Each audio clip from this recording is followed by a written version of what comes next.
ایک اندازے کے مطابق اس نے اپنے اقتدار کو بچانے کے لیے تقریباً 1500 لوگوں کو مروا دیا۔ جو کوئی اس کی حکمرانی مان لیتا اسے انعام و اکرام اور بڑے بڑے عہدوں سے نوازا جاتا، اور جو اس کی مخالفت کرتا اس کو جسمانی ذہنی ٹارچر کیا جاتا، ڈرایا جاتا، دھمکایا جاتا۔ اس نے باقی سیاست دانوں کی طرح فوج کو آپس میں لڑوانے کی کوشش کی۔ اس کا دور اقتدار 19 سالہ پرانا تھا، مگر پھر وقت بدل گیا، اسے ملک سے فرار ہونا پڑا، در بدر کی ٹھوکریں کھانا پڑی، اسے دوسرے ملک میں پناہ لینا پڑی، مگر جو عدلیہ اس کی کبھی ہم نوا تھی آج اسی عدالت نے اس کو سزائے موت سنا دی ہے۔ شیخ حسینہ واجد بھی ایسی ہی ایک شخصیت تھی، ایک عورت جو ایک ملک کی قسمت بدلنے کا دعویٰ لے کر اٹھی، لیکن آج وہ خود ایک فیصلے کے سامنے کھڑی ہیں جس نے پوری دنیا کو ہلا کر رکھ دیا ہے۔ شیخ حسینہ جن کا نام ایک زمانے میں بنگلہ دیش کی پہچان سمجھا جاتا تھا، 28 ستمبر 1947 کو پیدا ہوئی۔ تقدیر نے ان کے کندھوں پر وہ بوجھ رکھ دیا تھا،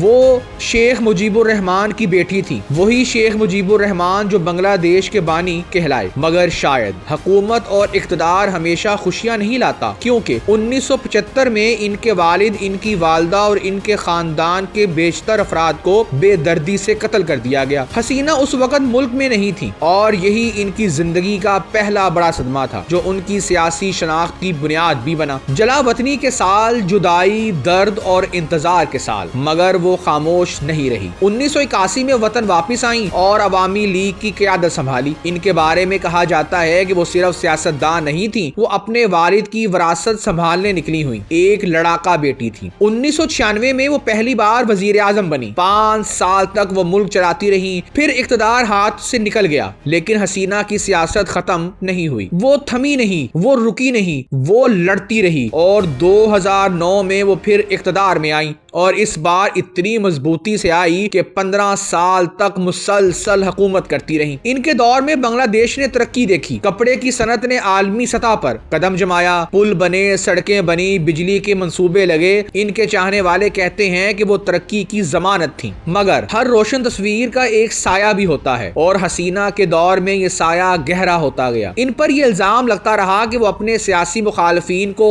کچلتی رہیں۔ ان کے دور میں انسانی حقوق کی خلاف ورزیوں کی خبریں آتی رہیں، اپوزیشن لیڈر جیلوں میں، صحافی دباؤ میں، طلبہ تحریکیں طاقت سے روکی گئیں۔ مخالفین کہتے تھے کہ وہ ترقی کے پیچھے قوت کا استعمال چھپا رہی ہیں۔ پھر آیا سال 2024 کا ایک فیصلے نے، خواتین و حضرات، ایک فیصلے نے حسینہ واجد اور اس کی حکومت کو ہلا کر رکھ دیا۔ حسینہ واجد نے قانون پاس کیا کہ وہ فوجی جوان جنہوں نے 1971 کی جنگ لڑی، ان کے بچوں کو سرکاری ملازمتوں میں 30% کوٹا دیا جائے گا۔ بنگلہ دیش کی سڑکوں پر ہزاروں طلبہ نکل آئے، اور احتجاج کو روکنے کے لیے ریاست نے طاقت کا ایسا استعمال کیا جس نے دنیا کو حیران کر دیا۔ ڈرون، ربڑ کی گولیاں، آنسو گیس، ہنگامے اور سینکڑوں نوجوان جان سے گئے۔ کہا جاتا ہے کہ 1500 لوگ اس تحریک میں لقمہ اجل ہوئے۔ حسینہ نے فوج کو سرعام شہریوں کو گولیاں مارنے کا حکم دیا، فوج نے انکار کر دیا۔ نتیجہ، طلبہ نے حسینہ واجد کے گھر کا محاسبہ کر لیا، اور حسینہ اپنے دوست مودی کے پاس چلی گئی، جبکہ بنگلہ دیش کے جسٹس محمد غلام مرتضیٰ کی سربراہی نے 3 رکنی ٹریبیونل نے سابق وزیر اعظم شیخ حسینہ واجد کے خلاف تشدد پر اکسانا، قتل کے حکم کے الزام میں شیخ حسینہ کو عمر قید اور دیگر 3 الزامات میں سزائے موت سنائی۔ ایک سابق وزیر اعظم، ایک طاقتور خاتون، ایک ملک کی سابق ناگزیر رہنما آج عدالت کے کٹہرے میں کھڑی تھی۔ فیصلہ پڑھتے ہوئے عدالت میں خاموشی تھی، مگر دنیا بھر کے ٹی وی چینلز پر یہ خبر دھماکے کی طرح پھیلی۔ کچھ لوگ کہتے ہیں یہ انصاف ہے، کچھ کہتے ہیں یہ انتقام ہے، مگر کچھ کہتے ہیں یہ تاریخ کا جبر ہے، اور کچھ یہ بھی کہتے ہیں کہ یہ ہی سیاست ہے جس میں آج آپ لیڈر ہوتے ہیں، کل آپ ملزم بھی ہو سکتے ہیں۔ حسینہ اس فیصلے کو مسترد کرتی ہیں، کہتی ہیں کہ یہ سب سیاسی انتقام ہے، اور وہ ان دنوں بھارت میں موجود ہیں۔ خواتین و حضرات، کیا وہ ہیرو تھی یا وہ آمر بن گئی؟ کیا وہ نجات دہندہ تھی یا جمہوریت کے لیے خطرہ؟ شاید تاریخ فیصلہ کرے گی، اور تاریخ کے فیصلے ہمیشہ سخت ہوتے ہیں۔ کیا حسینہ واجد کو درست سزا ہوئی یا نہیں؟ ہمیں کمنٹ سیکشن میں لکھ کر بتائیں۔